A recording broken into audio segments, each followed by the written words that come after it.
چې په دویم کال باندې پیغمبر لا د دې غزوی هغه حالات موجودو، خبرې کېدلې، مشرکانو بله منصوبه تیاروله.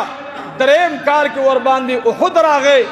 احد کال باندې رسول الله په خپله بنفس نفیس، په بدر کې په خپله نفس نفیس او په احد کې خپله بنفس نفیس په غزوه کې ولاړ دی. زغره یې اچولې ده، جهاد فی سبیل الله کوي. پیغمبر غاښونه شهیدان شو. ما ته پیغمبر دا وښودله چې جهاد یو اهمه فریضه ده، یو اهمه فلسفه ده. په احد کې چې رسول الله پروتو، مسجد نبوي کې مونځ په 50,000 دی. په څو دی؟ د احد په میدان کې د لک دم بهتر دی. د لک نه څه شی دی؟ بهتر دی.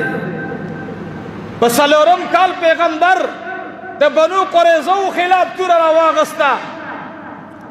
پنځم کال باندې پیغمبر علیه السلام بله غزوه وکړه چې هغه عظیمه غزوه په پنځم او شپږم کې هغه د خیبر وه چې د یهودیانو ملا یې ورماته کړه. یهودیان یې نیست او نابود کړل.